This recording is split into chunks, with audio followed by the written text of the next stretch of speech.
Hello everyone, मेरा नाम है वीरेंद्र सिंह और मैं वर्धमान महावीर मेडिकल कॉलेज में एमबीबीएस का एक स्टूडेंट हूँ। आज हम बात करने वाले हैं स्मार्ट वर्क की, ठीक है। और इस वीडियो में मैं आपको बिल्कुल भी ये नहीं बताने वाला कि 12 घंटे की जो पढ़ाई है ना वो 6 घंटे में कैसे करनी है, या जो 12 घंटे की मेहनत है वो आधे टाइम में कैसे कर लें। ऐसा नहीं हो सकता, ठीक है। मैं सिर्फ ये बताने वाला हूँ कि अगर आप 12 घंटे मेहनत कर रहे हैं तो ऐसा क्या क्या करें कि वो 12 घंटे की मेहनत का रिजल्ट आए, वो 12 घंटे की मेहनत पे ऑफ करे। बिकॉज आज यही स्टूडेंट की प्रॉब्लम है, वो पढ़ता तो बहुत है बट वो जो पढ़ाई करता है ना उस पढ़ाई का रिजल्ट नहीं आता। क्यों नहीं आता, आज हम उसी बारे में बात करेंगे। और इस वीडियो के बाद आई मेक श्योर कि आपका स्मार्ट वर्क को लेके पर्सपेक्टिव चेंज हो जाए, क्योंकि हम हवा में बातें नहीं करने वाले। मैं आपको कोई फिलोसफिकल ज्ञान नहीं देने वाला। I am going to talk about the real scientific basis of smart work. तो स्टार्ट करते हैं। पहले आप ये देखिए कि जो इंसान है ना, इंसान की पर्सनैलिटी में कुछ कैरेक्टरिस्टिक्स होते हैं। हर इंसान की पर्सनैलिटी अलग अलग होती है। तो इन कैरेक्टरिस्टिक्स को किसी में कुछ ज्यादा होता है कैरेक्टरिस्टिक, किसी में कोई दूसरा कैरेक्टरिस्टिक ज्यादा होता है। मैं ज्यादा डीप में नहीं जाऊंगा, आपको बेसिक समरी से बता रहा हूं ताकि आप एक बेसिक फाउंडेशन क्रिएट कर सकें।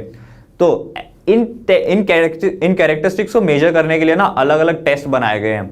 इनमें से बेस्ट टेस्ट है हेक्सिको मेथड। तो हेक्सिको मेथड में 26 कैरेक्टरिस्टिक्स हैं टोटल। उनमें से एक कैरेक्टरिस्टिक है कंसिएंशियसनेस। अब ये जो कैरेक्टरिस्टिक है ना इसे सक्सेस से रिलेट किया जाता है, ठीक है। अगर आप में ये कैरेक्टरिस्टिक है और अच्छी क्वांटिटी में है, you are definitely going to be successful. और यही हमारा स्मार्ट वर्क का बेसिस है, कंसिएंशियसनेस। तो कंसिएंशियसनेस में 4 सब पार्ट होते हैं, जिसमें से organization, diligence, perfectionism and prudence. जो डिलीजेंस है ना वो एक्चुअल टर्म है हार्ड वर्क के लिए। अब हार्ड वर्क देखोगे ना तो एक बहुत वेग सा टर्म है जिसका कोई साइंटिफिक बेसिस नहीं है, जिसका कोई लिटरेरी बेसिस नहीं है। तो जो प्रूडेंस, जो डिलीजेंस है वो इसका एग्जैक्ट टर्म है कि हार्ड वर्क आखिर में क्या होता है। एक एक करके बात करते हैं। परफेक्शनिज्म, अपने काम को डबल चेक करो, सिंपल सी बात है। अब आप इसको अप्लाई कैसे करोगे?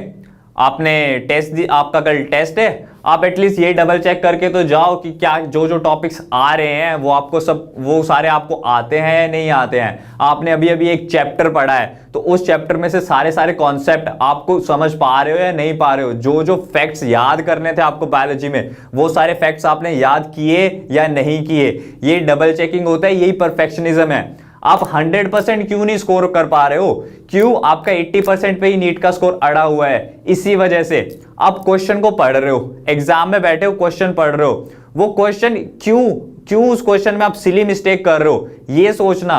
क्यों वही सिली मिस्टेक्स आप बार बार रिपीट कर रहे हो ये सोचना। ये सोचोगे तभी उन सिली मिस्टेक्स को सुधार पाओगे और अपने 80% के स्कोर को 95 और इवन 100 तक ले जा पाओगे। दूसरे की बात करते हैं, ऑर्गेनाइजेशन। 2 साल की तैयारी है नीट की बेसिकली, और नहीं तो कम से कम 1 साल की तो है ही। अगर आप 365 दिन देने वाले हो उसको तो एटलीस्ट उसे थोड़ा तो ऑर्गेनाइज करके रखो ना। उस इतने बड़े गोल को छोटे छोटे पार्ट्स में डिवाइड करके एटलीस्ट ऑर्गेनाइज तो करो। जैसे कि बेसिकली बात करें, सुबह उठते हो, 24 घंटे हैं आपके पास, उन 24 घंटों को प्लान करने के लिए आप 10 मिनट तो लगा ही सकते हो ना। 10 मिनट लगाओ और उन 10 मिनट में ये प्लान करो कि आप अगले 24 घंटे में क्या करने वाले हो। प्लानिंग बहुत इंपॉर्टेंट है, बिना प्लानिंग के करोगे कुछ नहीं मिलने वाला।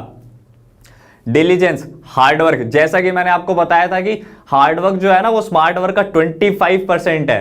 तो कैसे? क्योंकि ये बाकी की 4 क्वालिटीज भी, बाकी की 3 क्वालिटीज भी इन 4 में से डिपेंड उतना ही करती हैं। आप इनमें से एक में भी पीछे हैं, it will effect your result.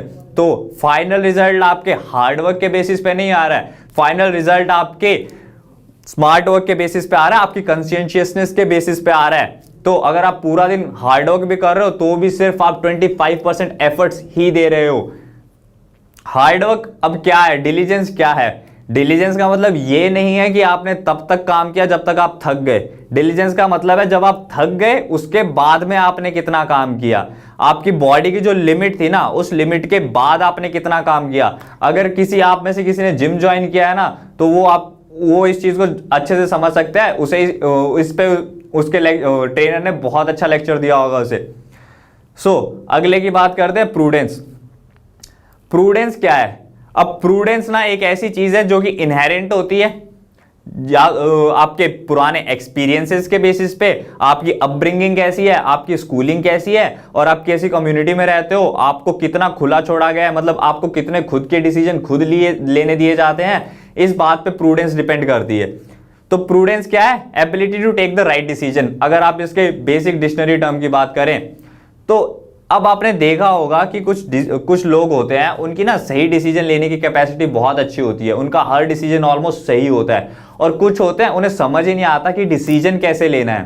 तो ये कैपेसिटी कैसे आएगी, आपको इसे कैसे यूज करना है अपने नीट के स्कोर को बूस्ट करने में, अपने किसी भी एग्जाम के स्कोर को बूस्ट करने में। आप सबकी बात सुनिए, कौन सी बुक पढ़नी है, पहले सबकी बात सुनिए कि हाँ किस बुक में क्या दिया हुआ है, किस बुक में क्या दिया हुआ है, आप इससे कैसे बेनिफिट ले सकते हो, और फिर अपना राइट डिसीजन लीजिए। आपके अकॉर्डिंग आपको क्या सही लगता है उसके अकॉर्डिंग आप अपना राइट डिसीजन लीजिए।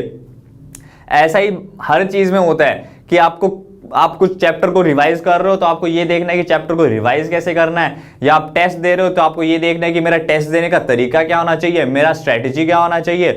तो राइट डिसीजन लेना यहां पे बहुत इंपॉर्टेंट हो जाता है, बिकॉज आपके पास वेस्ट करने के लिए टाइम नहीं है, आपको एक बार में ही नीट क्लियर करना है, आप आगे की मत सोचिए।